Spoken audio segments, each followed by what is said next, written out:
35 ans en arrière, il y avait des vaches sur cette exploitation, mais Hervé Moreau s'est lancé un pari fou, remplacer le bétail par des cerfs et des biches. Aujourd'hui, sa ferme compte près de 120 cervidés. Hervé Moreau, bonjour. Bonjour Charlotte. Qu'est-ce qui vous a décidé à vous lancer dans cet élevage de cervidés? Alors déjà, l'envie d'une nouveauté, mais la nouveauté, elle est venue parce qu'on avait récupéré des terrains qui n'étaient pas aptes à faire de l'agriculture classique. C'est une ancienne sablière reconvertie et avec très peu de potentiel du coup. Et on cherchait des animaux qui étaient capables de valoriser des terrains de ce style-là et qui puissent rester toute l'année dehors. Donc c'est tout à fait l'objectif de cet élevage-là, qui est un élevage de plein air intégral, comme s'ils étaient en espace ouvert, en milieu sauvage. Donc nous sommes partis avec 10 animaux pour apprendre un peu à maîtriser cette nouvelle production.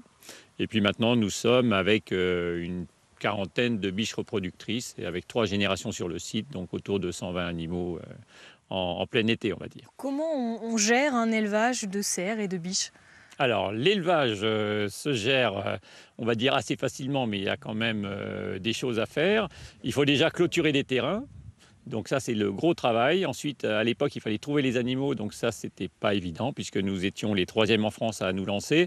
Donc il n'y avait pas d'animaux et reproducteurs disponibles sur le territoire national. Donc nous avons importé des animaux adultes qui venaient d'un élevage sur la frontière autrichienne et hongroise. Et ensuite, l'accroissement s'est fait en interne. Et on a racheté quelques bichettes à un autre éleveur 3 ans après. Donc ces cerfs, ces biches, ils restent à l'enclos ici combien de temps? Alors, vous avez des biches qui peuvent rester jusqu'à 14, 15, 16 ans. Et autrement, donc, étant donné que nous faisons la filière élevage, transformation et commercialisation, donc le but principal, c'est une transformation en viande pour ravir notre clientèle de particuliers, puisque nous vendons aussi bien sur la ferme de Saint-Loup à Brinon que des marchés gastronomiques entre Dijon et le sud de la région parisienne.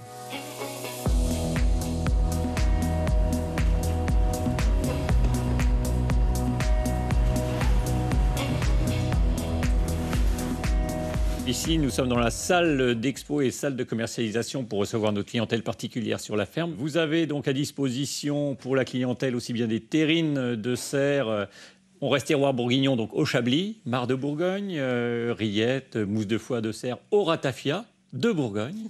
Et ici, vous avez tout ce qui va être les viandes fraîches, donc conditionnées dans notre atelier de découpe qui est juste à côté. Donc votre production ici, elle est vendue à qui? Elle est achetée par qui? Ce sont que des particuliers. Voilà, nous allons fournir des produits qui sont prêts à cuire, c'est-à-dire ficelés, bardés, prêts à mettre au four ou cuire en cocotte. Est-ce que le marché de la viande de cerf se porte bien? Alors, le marché de la viande de cerf se porte bien quand on s'en donne les moyens, c'est-à-dire qu'il faut se bouger. Il faut non seulement rester à la boutique pour accueillir la clientèle, mais il faut se déplacer, se délocaliser pour donc augmenter sa zone de chalandise, comme je vous disais tout à l'heure, entre Dijon et le sud de la région parisienne, avec une clientèle fidèle depuis 30 ans.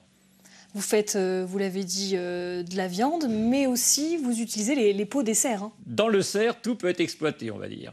Vous avez le fameux pied de biche pour ouvrir les coffres-forts. Donc ça, c'est pour la femelle.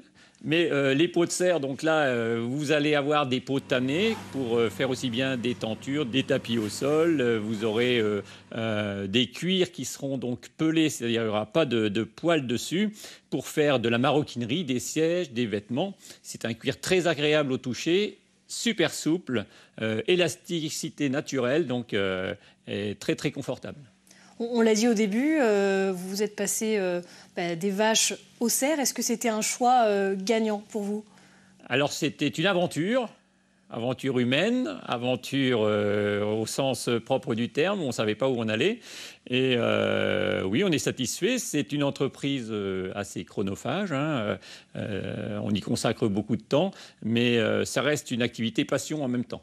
Merci beaucoup Hervé Moreau. Et à savoir, cet élevage de Brinon-sur-Armançon est le seul élevage de cerfs de l'Yonne.